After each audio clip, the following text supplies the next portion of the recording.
Bagaimana jika sistem rudal pertahanan udara paling kontroversial di dunia, yang selama 7 tahun terakhir jadi duri dalam hubungan Turki dan Amerika Serikat, tiba-tiba ditawarkan ke Indonesia? Kedengarannya seperti skenario fiksi geopolitik, tapi pertanyaan ini bukan tanpa alasan. Karena hari-hari ini nasib S-400 Rusia di tangan Turki sedang ramai dibicarakan pengamat pertahanan dunia. Yang sedang hangat adalah upaya Ankara mencari jalan keluar dari S-400 yang mereka beli dari Rusia pada 2017. Sejumlah media Turki dan Timur Tengah menyebut Ankara tengah menjajaki penjualan kembali sistem ini ke sebuah negara teluk dengan Uni Emirat Arab paling sering disebut. Kremlin sendiri mengonfirmasi bahwa pembicaraan soal ini memang sedang berlangsung. Tapi sampai pertengahan Juli 2026, belum ada kesepakatan resmi dari pihak manapun, bahkan sempat muncul bantahan dari pejabat Turki. Jadi kita bicara sesuatu yang masih di area abu-abu, antara negosiasi nyata dan spekulasi media.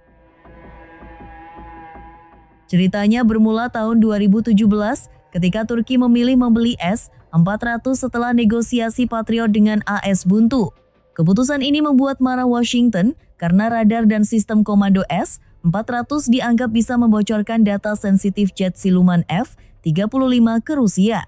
Begitu S-400 tiba di Turki tahun 2019, Amerika langsung mencoret Turki dari program F-35 dan menjatuhkan sanksi CAATSA.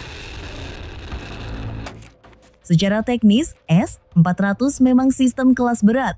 Radarnya mampu mendeteksi target sejauh 600 km dan melacak 100 target sekaligus dengan kemampuan menghantam 36 target dalam satu waktu.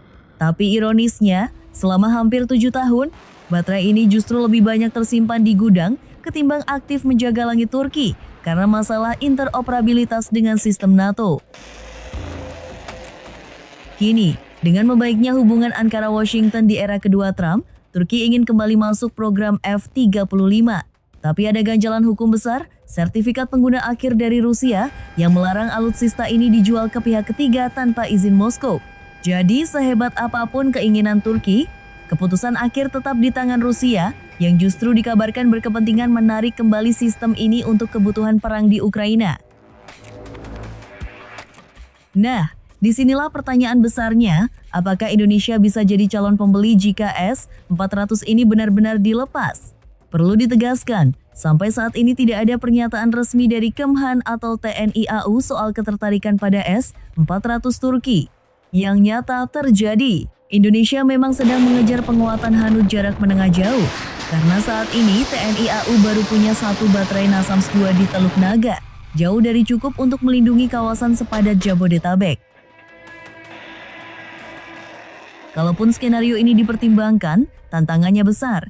Interoperabilitas dengan alutsista barat yang sudah dimiliki Indonesia seperti Rafale dan F-16, risiko sanksi ala CATSA, dan yang paling utama, izin reekspor dari Rusia yang tidak mudah didapat. Tapi secara teori, dengan politik luar negeri bebas aktif yang membuat Indonesia nyaman bertransaksi dengan Rusia maupun Barat, peluang itu tidak sepenuhnya tertutup. Sampai ada kontrak atau pengumuman resmi, semua ini tetap kemungkinan, bukan kepastian. Apakah Indonesia benar-benar akan masuk radar penjualan S-400 Turki, atau ini cuma rumor yang akan menguap begitu saja? Bagaimana menurut Anda?